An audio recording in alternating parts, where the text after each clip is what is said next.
I'm happy to talk with you all about a special program that the City of Dallas has to recognize businesses that have voluntarily taken the initiative to operate in a sustainable manner. And that recognition program is our Green Business Certification Program that's issued by the City of Dallas. There are a lot of standards for certification of green businesses. There are international standards such as ISO 14000. There are national rating systems that can also recognize businesses, and the most recognizable program that's operated and awarded by the U.S. Green Building Council. And then municipalities also have recognition programs and certification programs. And in Texas, the City of Dallas, of course, we have our program. And then also in this region, the City of Plano has one, and the City of San Antonio does as well. In Dallas, our Green Business Certification Program is a free service that we offer as a consultancy to companies who are either already going green and operating in an environmentally friendly manner, or those who are interested in going green. Maybe they've taken some basic steps, but they want to know what else can we do.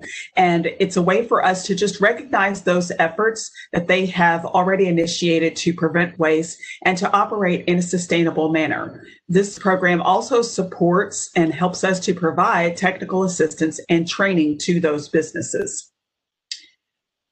Our Green Business Certification Program started off as an effort to encourage businesses to reduce their waste and to recycle in support of Dallas's local solid waste management plan. We provide commercial technical assistance in helping businesses to reduce waste, and we also encourage them to recycle, because more than 75% of the waste that's generated in Dallas from multifamily and commercial accounts can be recycled. And so, as part of Dallas's zero waste plan, we've identified a target to divert 85% of the waste that is generated in the city from our landfill. And we want to do that through not only promoting reuse and recycling, but also conservation programs, and more importantly, evaluating the entire life cycle of a product, and for businesses and organizations to look at their processes and systems that generate waste. Our zero waste plan describes a number of strategies to help us do that, and so that we can achieve zero waste, which for us means an 85% diversion rate. So how do businesses apply? Well, it's very simple. We just want them to contact us. They can reach out to us, and I'll have contact information at the end of the presentation.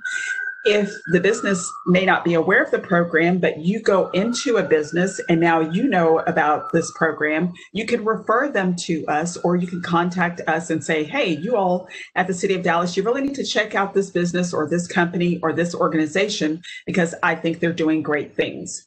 So that's the first thing, is to reach out to us. And from that, they can also download the application or our Green Business Scorecard and see the areas in which they will be evaluated. And they just fill it out and submit it to us. We verify the information that they've provided through site visits, and then we give them a rating, and they get a chance to have some bragging points. So what's included in Dallas's Green Business Scorecard? Again, as I said, it started out for us initially as a recycling program. And so we're looking at recycling, but before recycling, and so we'll need to reorder this, I think, is policy. A business has to make a decision to adopt certain practices and guidelines as a manner of its normal course of operation in order to have a sustainable impact or a good impact on its natural environment. And so we look at what kind of policies are in place. What is the business doing related to transportation and also to water, as well as to energy, in addition to waste? And so when we talk about recycling, it's very simply reducing the amount of waste sent to the landfills through the reuse and the capturing of the materials like cardboard, like paper, like metal, plastic, and glass containers. And then also, are they recycling other items? Most traditional programs recycle those that I just mentioned, but there are also electronics recycling programs, recycling of light bulbs and even textiles and other materials. And other materials such as food and organic waste can be recycled through a process known as composting. So Maybe the business has a composting operation on site, or maybe they're diverting their food or organic waste to a composting program. And there are a number of composters in the area who pick up these materials now from businesses and turn that organic waste into compost.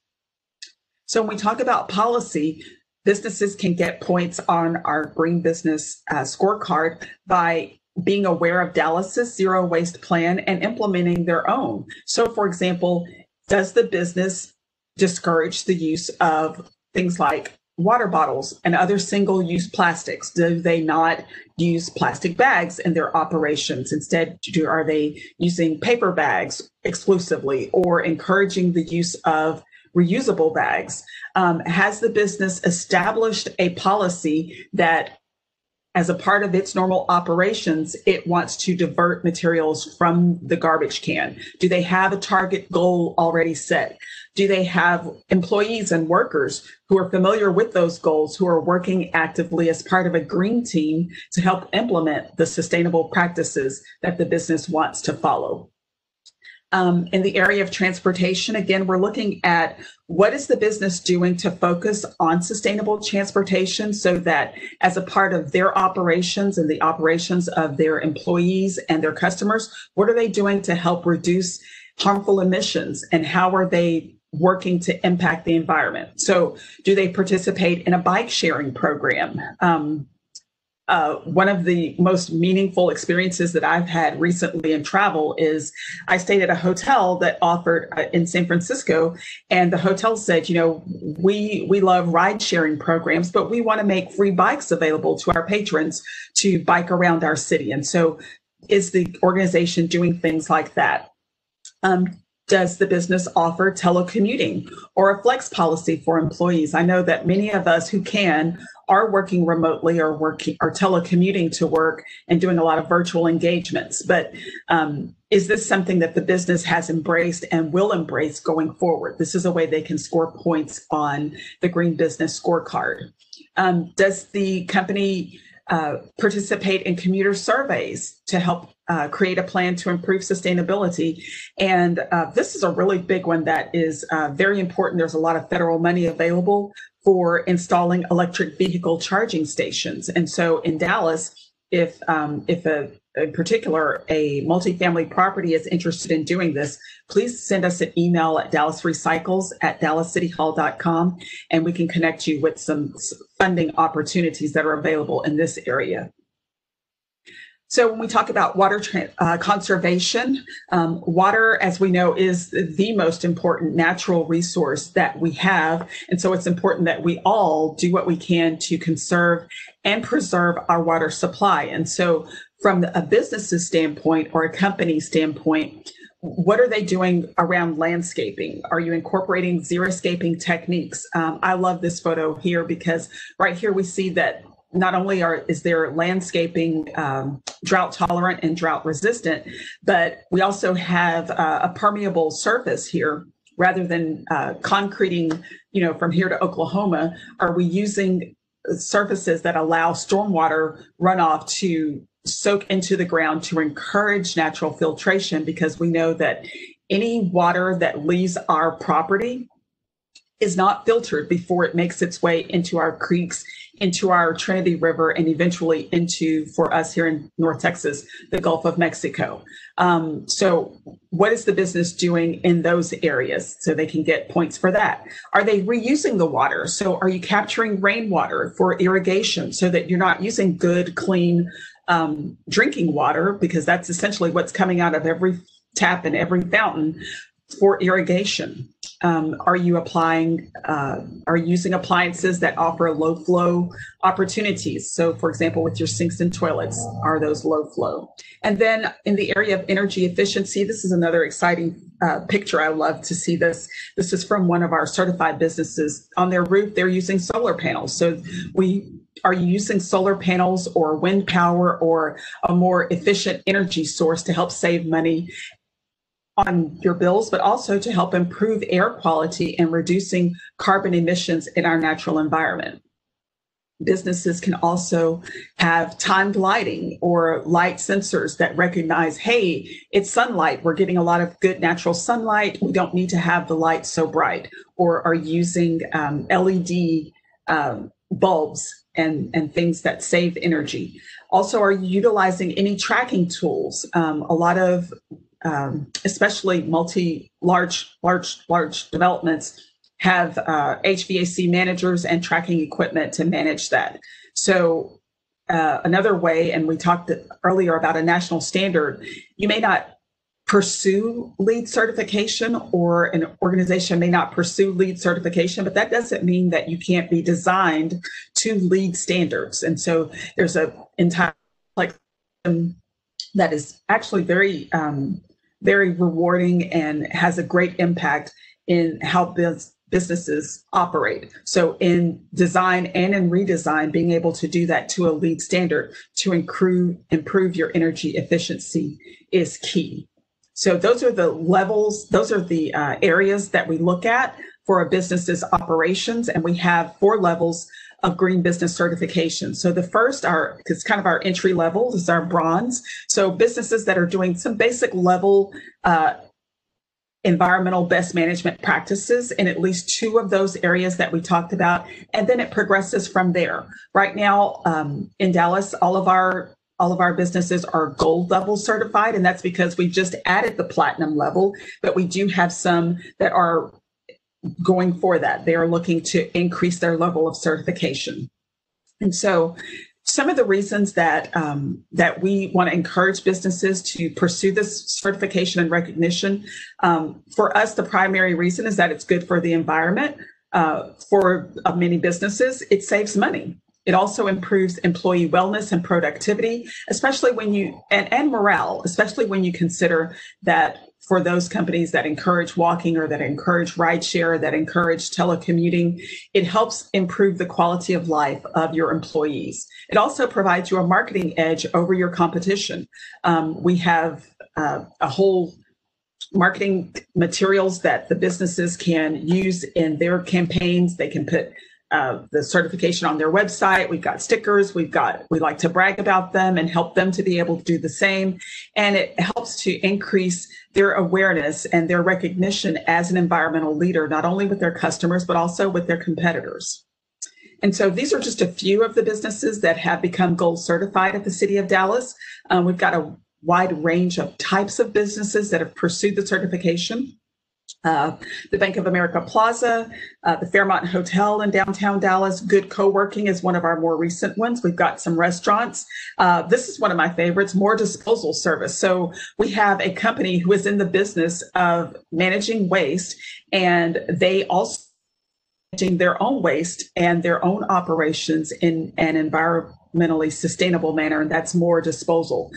Richland College is Green Business certified, and we also have other colleges in the Dallas College system that are looking to pursue that certification. So anyone who is interested, please reach out to us. Our email address is dallasrecycles@dallascityhall.com. We have a presence on Facebook and Twitter and social media, and also on Instagram. And it's very easy to do. And again, we just appreciate the businesses who have already availed themselves of this program, and we look forward to working with more. And again, if you as a student, or as a patron, or as a customer of any business in the City of Dallas, if you notice something that they're doing that's good, tell us about it, and we'll reach out to them. And let's see, stop sharing my screen now. And I'm happy to take any questions. But we don't have any questions in the queue right now. We can open up the questions at the end of the session. The second presenter is not presenting today. Okay. For you, I'm going to do it verbally because I'm part of the panelists. I wanted to ask you, there's in the city of Orlando, they have a dashboard that they put together for commercial buildings, and it's about energy efficiency. So if you want to rent an office, you can actually see how efficient the building is in managing energy, and that's going to impact, your bottom line of your business. So I was wondering if, apart from the different criteria, that you explained, Danielle, is there anything around energy efficiency and a dashboard like that, that you have been thinking about? It's a question. We don't have a dashboard board currently, but I've just made a note of that, and we will definitely check it out. We love to learn from our peers in other cities and appropriate their best ideas and make them work for us. So that's a really good one. Thank you.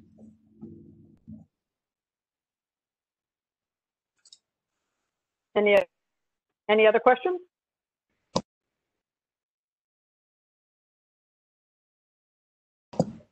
I'd just like to stress again that it is really very helpful as you are going about your daily life. Those of the participants who are on the call, one of our green businesses was actually recruited by me. I stopped every morning for coffee at this place, and I noticed that, the guy always, gave me a real coffee mug instead of a paper mug, and I would, take it with me and bring it back, or he would let me bring in my own coffee mug and reuse it.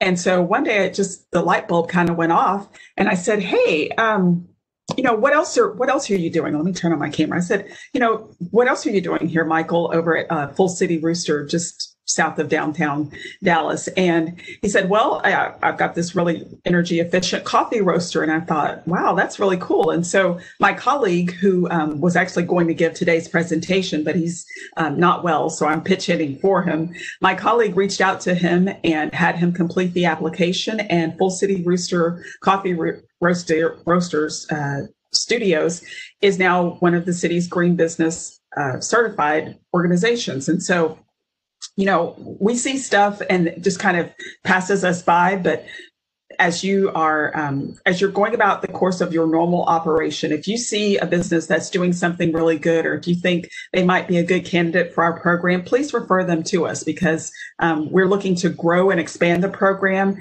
and have more businesses voluntarily do the kinds of programs that we're interested in seeing happen for Dallas. And I emphasize voluntarily because one of the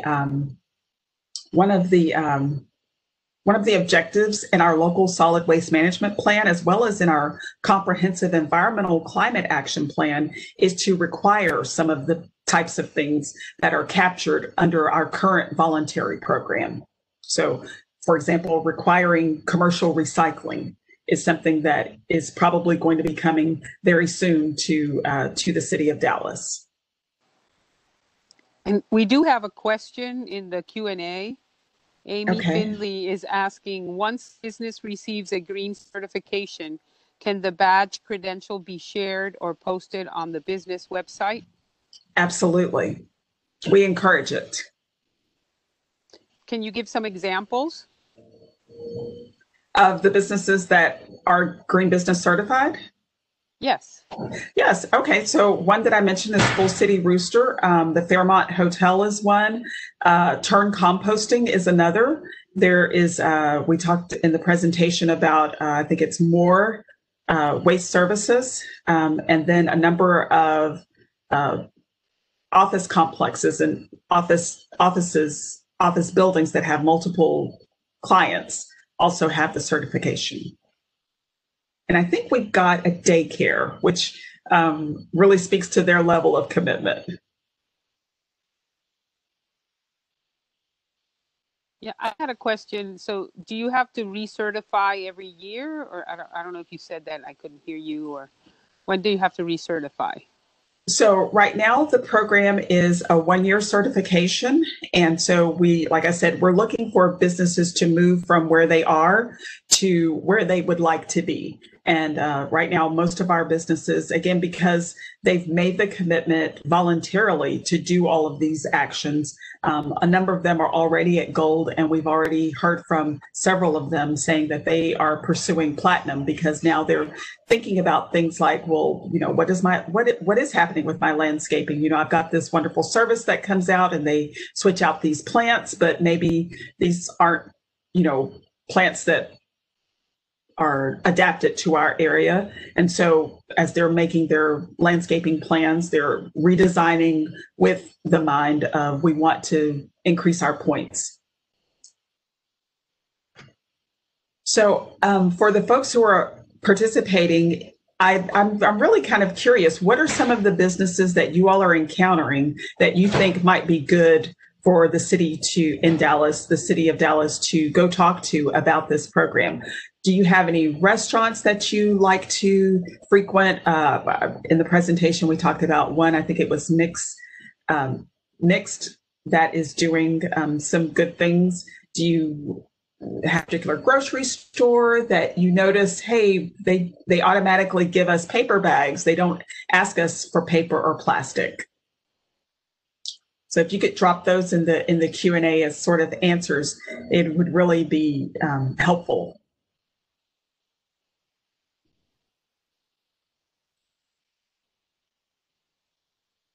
Or if you've noticed, for example, as I have, that there are places that have electric charging stations. So whether it's an office building or whether it's a standalone business, I see someone has made a note here about Snappy Salads. Thank you. I'm taking that down. We'll definitely check them out and see what they've got going on.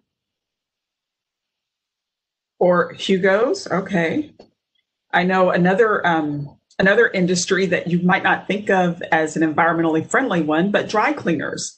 At my dry cleaners, for example, they love to have us bring back the plastic shrink wrap that they put everything under when we go to pick it up. And they encourage us to also bring back our hangers. So Hugo's, I'm not familiar with Hugo's, but we'll definitely look them up. I've been to Snappy Salads. So that's a good one. And what about, for those of you who have jobs, what about the places that you work?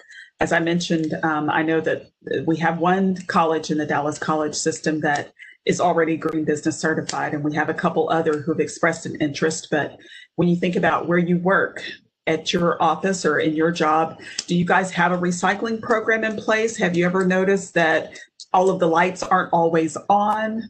I know at the City of Dallas, we have an entire department who has approached us saying, hey, we know you have this recognition program for other businesses, but what about for city departments? And so, for example, adapt this business recognition program so that city departments can also apply for the certification.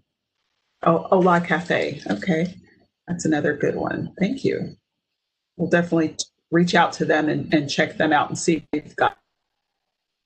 And I'm just writing this down because I don't want to miss anything as I'm looking at the, trying to keep an eye on the chat. I wanted to answer your question of Dallas College. We are doing recycling in all of our campuses. We participate in a competition that's for education called Recycle Mania. But, we have champions like Richland and Northlake that have been able to, divert a lot of waste into not only the recycling, but also composting. So we are doing that. We are doing a strategy of green purchasing that now we have on our vendor program, Jaggard. It's highlighted, and we're going to be training the people who purchase so that we do more green purchasing. We also do climate action plans and greenhouse gas reports, and anything that's with energy efficiency and water efficiency we're into. Like, for example, Cedar Valley campus, 80% of the watering we do on our campus comes from the lake. So we don't use potable water. And then we have a vet tech program. And so we use, we have hoofed animals. And so we do composting with the manure. So we're composting the yard trimmings there. And so we've done bokashi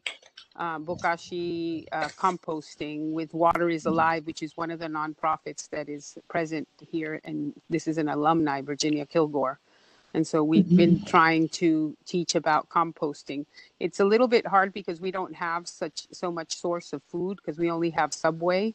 And believe it or not, they're pre-consumed and post-consumed. It's not that much organics. It's more paper. So, but Mhm. yeah, and our webpage, I'll put it in the chat, but our webpage of sustainability shows everything we're doing. Now, my question is, would the city of Dallas certify the campuses that are in the city of Dallas? Is there a special kind of certification for education Abs- kind of office? You know, it's a different operation than a restaurant. Absolutely. To see what they're doing, and the application would be for the individual campuses. And as I referenced in the presentation, we do have one campus now, and I'm not sure if I remember off the top of my head which one it was. Again, my colleague manages that program, so I don't know all of the one. I do know that we do have one of the colleges certified and another who has expressed an interest in pursuing the certification.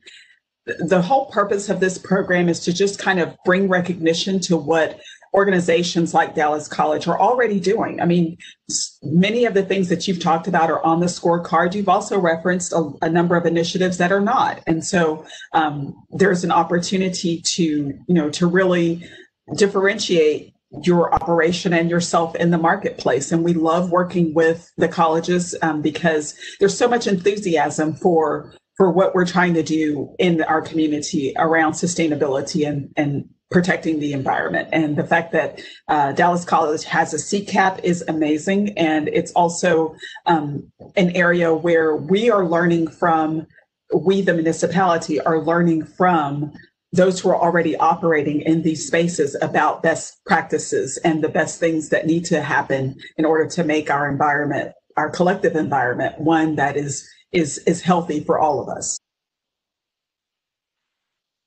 Some Q&A that we can look at, Danielle. Okay. For example, Leslie Finch says Whole Foods in El Paso has electric charging stations as well. She also says, she has a question: would certification be okay even for a small business? And then she says, I am in El Paso, Texas. One of our buildings at the University of Texas at El Paso is LEED certified. And then we have Amy Finley. Once a business receives a green certification, can the badge credential be shared or posted on? Oh yeah, that one you already answered. So let's answer Annalise, sorry, I'm pronouncing wrong name, Annalise Finch's question about small businesses.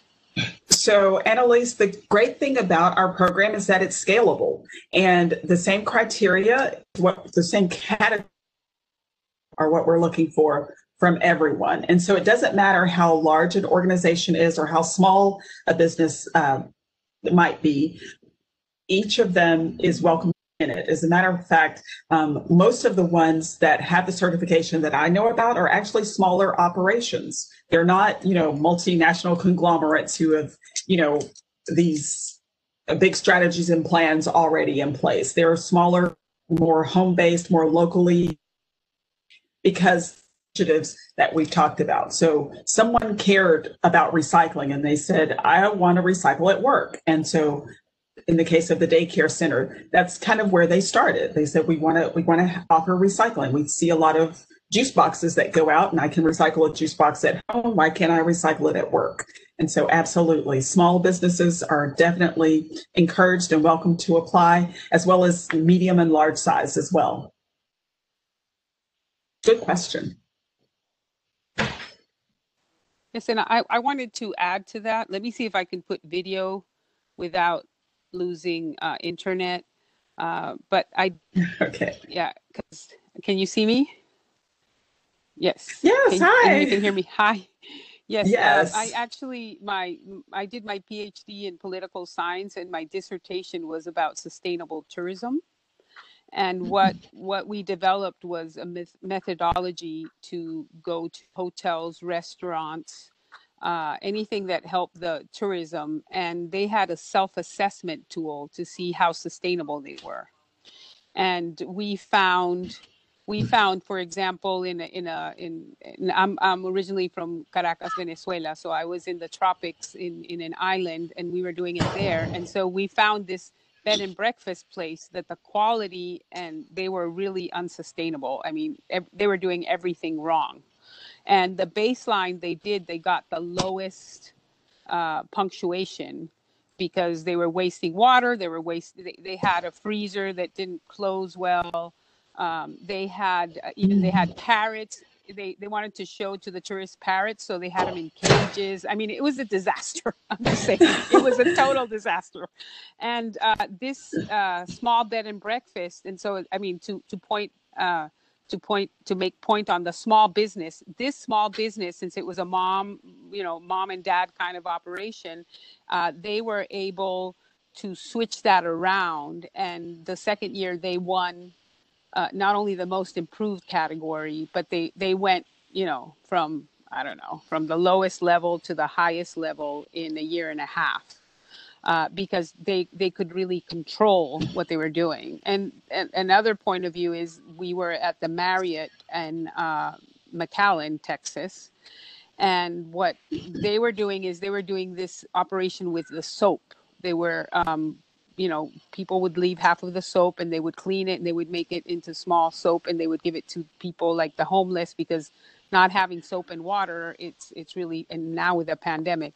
And so I went to the hotel and I said, well, how about the shampoo? And so he said, oh, you're absolutely right. Well, the small hotels are putting a dispenser of shampoo instead of all those little bottles. And so I came back a year later and he says, I'm still fighting for the shampoo. It's really hard because it's a huge organization. So you have the positive of small and nimble and making the changes, and then you have, the difficulty of doing it in a big one. But once they do it, then it's huge, the impact. But I really want to acknowledge, Danielle, the city of Dallas, for everything you're doing. That climate action plan is incredible. I was asked to serve as a volunteer, as a member of that committee, and I'm having the time of my life. It's just wonderful. I've got to tell you, we thank you, because really helped to drive policy. And it's, on the inside of the organization as an employee, sometimes, we have all this great stuff that we want to do, but just getting the support and the will for it, it really means a lot when our residents and people who work here in the city of Dallas are invested and who say, this is what we want. And, the change is driven from folks like you who volunteer, who give of your time and of yourself to help guide what the city does. And that makes it sustainable. That makes it long term, because, it's easy for the city to mandate something and, pass an ordinance or draft a plan or create a plan. But it takes all of us working together to make it happen. Team effort. And we actually have a really good question here. And thank you so much, Michelle Davis Mohammed. She's giving an idea, which I think is amazing. Another idea is asking construction sites for materials that's recyclable for student projects and neighborhoods or project needs. So the city can connect, the businesses with the schools. So can you speak a little bit about that, Danielle? So in another presentation, and I'm not sure what she means by the materials from construction, but in another presentation, which is why I was a little late to this one, we talked about the city's local solid waste management plan and what Dallas is doing to get that updated. Part of what's in that is an analysis of the waste that is disposed of at our landfill. The city of Dallas operates one of the largest landfills in the U.S. and the second largest in the state of Texas. And we get a lot of construction debris in that, a lot of bricks, rocks, dirt, lumber, all kinds of stuff from all of the great development and redevelopment that's happening in North Texas and in our city. And so one thing that our local solid waste management plan will be addressing as we're getting it updated now is, how do we manage that waste? How do we manage that debris? How do we keep that stuff out of our landfill? And so reuse and connecting those sites with others who can reuse that material or recycle that material is definitely a best practice that we're looking to find support for and be able to do here in Dallas. Thank you. Let me see if there's any more questions. Now, maybe I'd like to piggyback on that. There's actually, in the recycling business, when you talk about zero waste, there are, I think, 16 categories of materials, and the MRFs have done like a great job at separating wood and concrete and metal, and of course the cans and the bottles or whatever. And those can be sources of materials for other businesses. And so I have a twin sister, my twin sister Eugenia. She's really sustainable. I'm the city girl. She lives in a off the grid trailer in Colorado and has a hemp farm. So I'm the city girl. And what she did in California when she lived in Los Angeles is she would work. She was in permaculture school, and she would work with the construction companies, and the broken concrete would be the materials for the beds. They did spiral beds in different schools, and they would use the broken concrete for that. So when I see the comment from Michelle, maybe she's referring to there could be construction materials like broken concrete that could help build a garden, or wood, or things like that. And I think the city is a convener of the businesses and the schools. And I think it would be really cool to try to do some projects where the business is sponsoring the school. And I have an example. PepsiCo has all these containers where they transport the gooey stuff in the soft drinks. I'm not really keen on soft drinks, but there's this gooey stuff that then they put the carbonated water in. And so there are these big drums, and so we are using them for rain barrels. Oh, rain barrels, yes. So if the city, for example, has a company that has those drums, and we can do the connection with the schools, then we have Texas AgriLife that can do the rain barrel teaching there. And so what we're doing is we're using those barrels for something and not putting them in the waste stream. So that could be another idea. Exactly. I know, I'm glad to hear that PepsiCo is also doing it. I know Coca-Cola has a similar program. So that's a very good way of keeping that, as you said, out of the waste stream and putting it back to reuse and to something that is a good practice. Rainwater, harvesting rainwater and reusing it for irrigation. It just makes sense because, we don't want to have the water that we drink going onto the ground. And that's essentially what we're doing when we, turn on our sprinklers, if they're not connected to a reused water source. There you go. And you have a gray line that's really interesting in the city of Dallas. Unfortunately, I don't live in the city of Dallas, so and I have a terrible garden because I'm not willing to dump chlorinated water into the garden. It's just, it doesn't make any sense taking the water out of the river, making it potable, and then dumping it into my yard. I just have xeriscape, and sometimes the neighbors are like, "Oh, your weeds." I go, "These are the traditional prairie species of Texas." Yeah, North So, Texas prairie I'm land. very happy with all my weeds in the middle of the garden. I'm very happy with them. They're a And I'll bet the butterflies and the other pollinators and the bees are too. Yes, we need more of that. We need more of that design in our landscaping. As a matter of fact, and I'm not sure if it was last weekend or if it's this weekend, but Dallas has the what is it called? The xeriscape, the landscape. It's another department. It's escaping me. I'll put it in the chat later. But there's a little landscape competition. Yes, and we have a tour here in Capel, which is, I think it's the Texas Smartscape tour or something, and we go see gardens that are really efficient. So the Dallas Waterwise Landscape Tour. That's what it is. Okay. The Dallas Waterwise Landscape Tour. It's a Friday, and I think in Spanish. So at this time, I'm really tired. But between both of us, we came up with a name. But I would really like to thank Danielle, Freddie for coming out from the city. I want to thank also Annalise and Arthur James and Krista Guzman, Catherine Waddle, our friend King Moss, that's always at our sustainability summits. He has a beautiful yard, very, very designed in a very smart way for water. Michelle Davis Mohammed, Nancy, of course, thank you so much for your leadership. And then Sylvia Rubalcaba. We had up to, I think we were up to like 20 people coming in. I know people are going from one to another. But Danielle, we want to thank you. Have a great. Thank you for having me. I appreciate it. Thank Fantastic. you so much to all. Thank you. Thank you all for attending.